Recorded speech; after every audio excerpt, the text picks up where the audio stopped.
Welcome, students. In today's daily journal, we're going to be learning about an important power of the president called the executive order.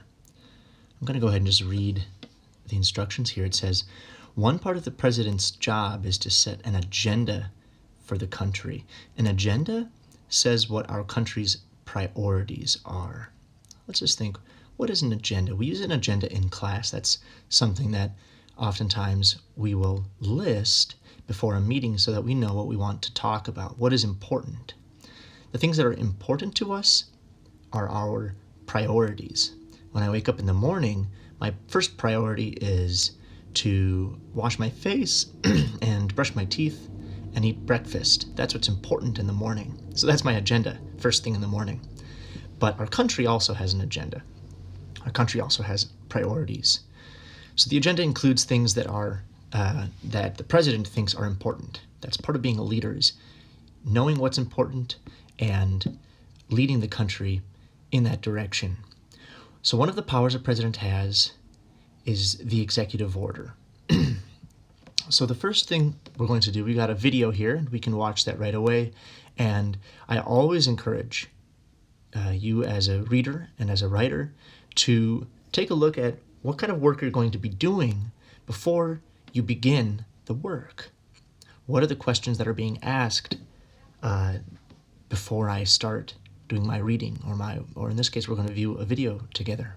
So it says it says, respond to the questions in your language notebook. So I'm going to need my language notebook out and a pencil. It says, restate the questions in your response, and we'll talk more about that in a moment. That's something we're going to practice in our writing every day and in our reading. Write in your own words or use the writing prompt if it is helpful. So the writing prompt is kind of what I'm going to be doing here. So let's go ahead and start the video now. Oh, sorry. Let's take a look at some of the questions here. At the very beginning of the video, there's a quote from the United States Constitution. What is the quote? And that explains the powers of the president. Okay, so I got to watch out for that. What important executive order did Abraham Lincoln make? What did that order do? Okay, I have to look out for Abraham Lincoln. How is an executive order different than a law? Okay, I have to figure out how it's different than a law. Are executive orders permanent? Can anything stop one? Okay, I have to watch out for that. What are some of the most important executive orders? What did they do? And what is the main purpose of executive orders? Now I feel like I know some of the questions. Not sure what all of these means. Not sure what all of these questions mean yet. But as I watch this video, I'm sure I'll find out. So I'm going to start the video now. Let's take a look.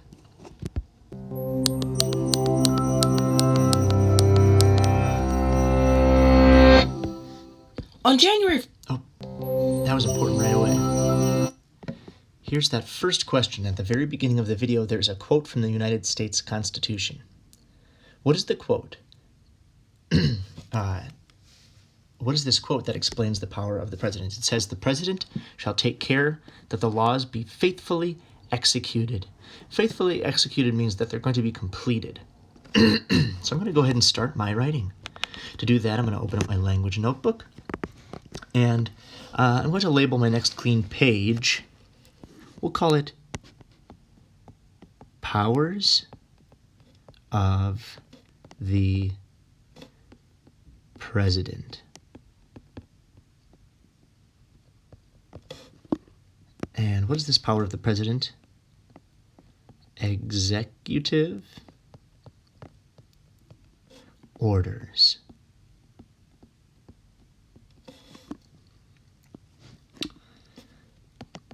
By Jeff Freeman. Yours is going to be by someone else, obviously, whomever is doing the writing. Oh, there goes my alarm. By Jeff Freeman. Okay, what was that quote again? So number one, I'm going to start by restating the question in my response. At the beginning of the video, there's a quote from the United States of the Constitution. What is the quote that explains the power of the president? So we're going to restate the question. We're going to say, the power of the president, one of the powers of the president is. So hear that questioning language in my response.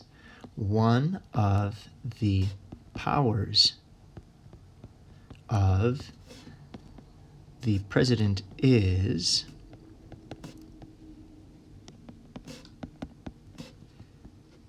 blank. So I'll let you finish that on your own, but there it is. There's the power of the president. The president shall take care that the laws be faithfully executed. That means that the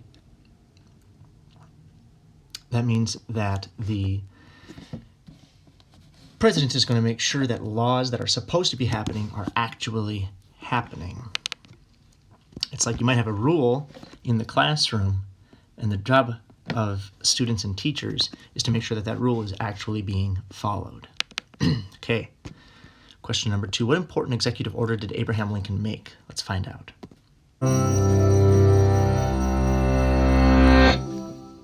On January 1st, 1863, Abraham Lincoln legally changed the status of over 3 million enslaved blacks across 10 states from slave to free.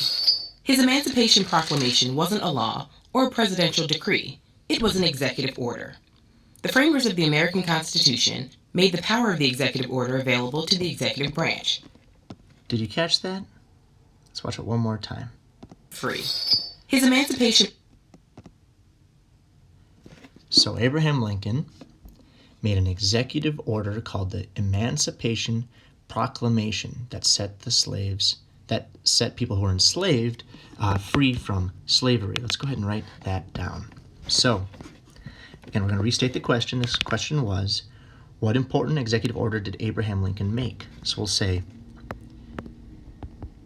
Abraham Lincoln made an executive order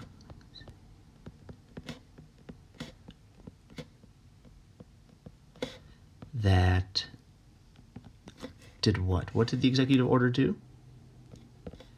It set enslaved people free. I'm going to let you finish that sentence. So we restate our questions as responses because a writer is writing to be read. Somebody's going to read this. In this case, it will be me, it might be your family, it might be your friends, whomever you decide to share it with. And it's important that the reader, whoever's reading your writing, can understand it. In order to understand it, you need to write in complete, clear sentences, and you need to give some hints about what the question you're answering was. Let's take a look at what question number 3 was. Over 3 million enslaved blacks across 10 states from slave to free. How His is an Emancipation Proclamation wasn't a law or a presidential decree. How is an executive order different than a law? Available to the executive branch. But what exactly is this tool? How does it work? And what is the extent of its power? Well, an executive order isn't a law, but it can carry the weight of one. Passing laws involves a fairly lengthy process. First, a member of Congress proposes a piece of legislation in the form of a bill. After many committees and revisions, if the bill is approved by a majority of votes in Congress, that is, both the House and Senate, the bill is then sent to the President for signature. Okay, now I have an idea of how a law is made. A law is written by the Congress. I'm going to write that down. A law is written by the House. That's what that's called. That's where people write laws. By the House of Representatives. We'll just call it the House. We'll say it's written by the House and voted on by the Senate.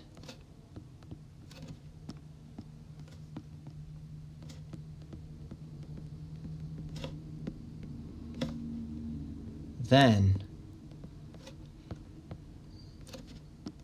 the president can sign that into law.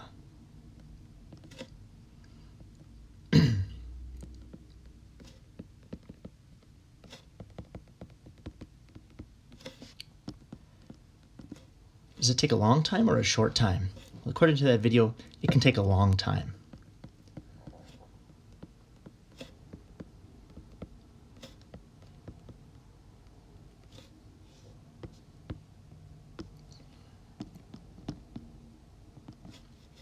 it can take a long time. If the president signs the bill, it then becomes a law. An executive order, on the other hand, is something the president issues without consultation or permission from Congress. They are, however, enforced like laws and are subject to judicial review by the court system to make sure they're within the limits of the Constitution.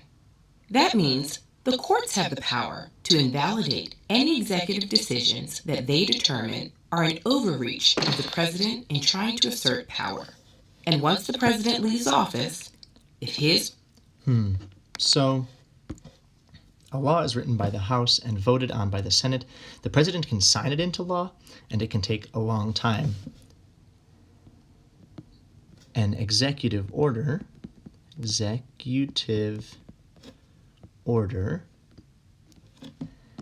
can be made fast by the president.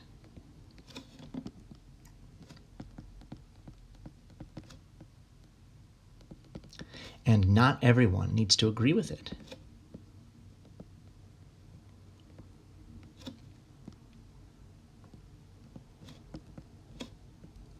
So if there's something the president, the leader, thinks is extra important, and they think not every person in the country might agree with this, but I still think it's important, they can try to make an executive order.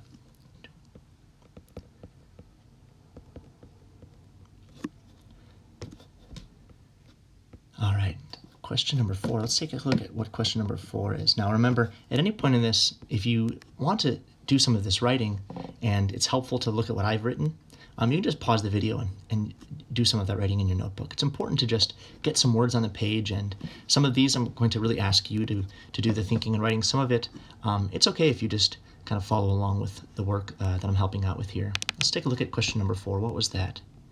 Are executive orders permanent? Can anything stop an executive order? I think I just saw that here. So a president is going to bring a law. Here the president is bringing a law that they think is important. Not everyone might agree with it. The Supreme Court, here I see there's only 5 members. There should be 9. Currently there are 8, but there will probably soon be 9. And the president has brought a law, and the Supreme Court's job is to say, is that law legal? Is it allowed in the United States? You know, in the United States, you've probably heard, for example, our First Amendment says that we have free speech. If a president tried to make a law that banned speech or didn't allow us to say something, the Supreme Court might say, no, you can't make that law.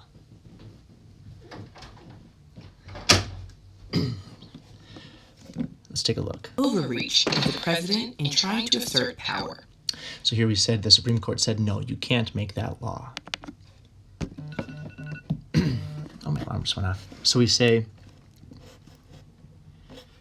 let's take a look at the question again. The question was, number 4, are executive orders permanent? Let's restate that into a question. Or as a response, rather.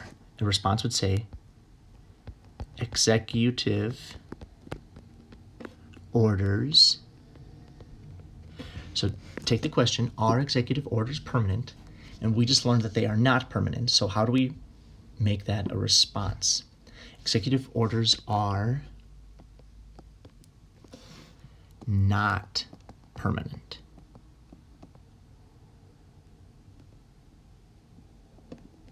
Executive orders are not permanent. Now, do you remember who is it that can overturn an executive order? It was the Supreme Court. The Supreme Court can overturn an executive order.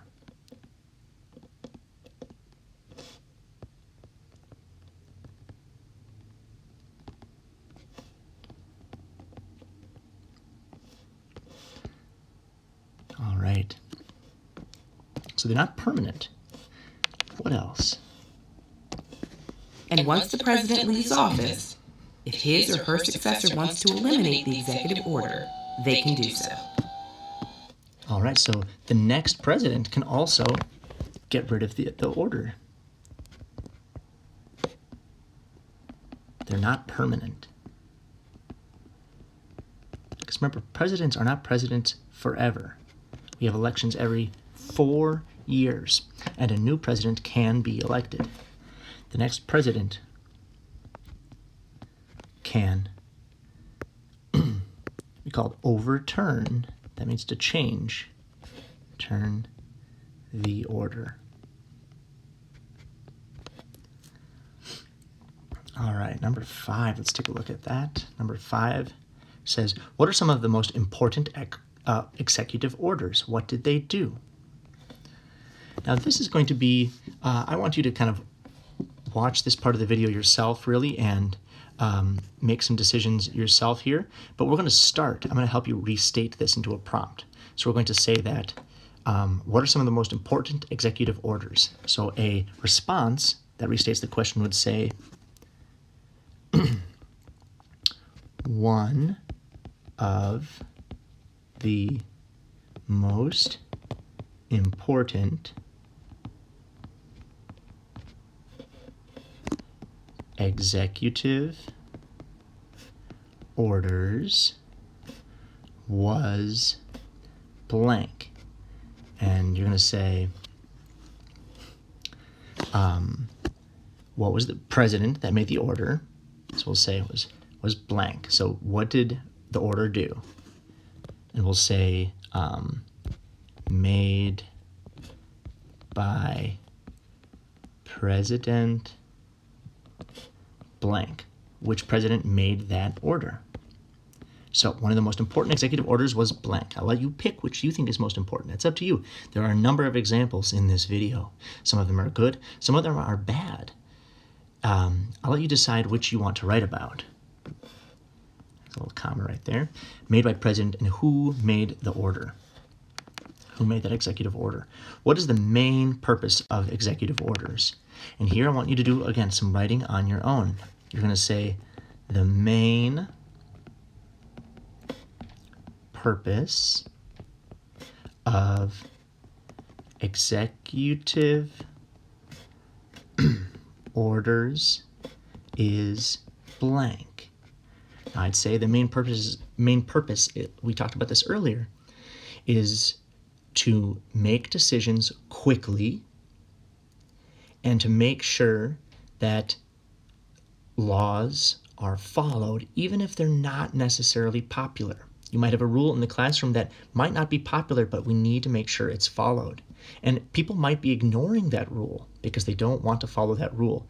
And the president in charge might make some new rules that help everybody follow those rules. The main purpose of an executive order is to make sure that laws are followed. All right. So these are just some prompts to help. I hope this is helpful. Let me know if you have any other questions or if you want some help writing this. I'm happy to help work on this with you, but I want you to try it on your own first. All right.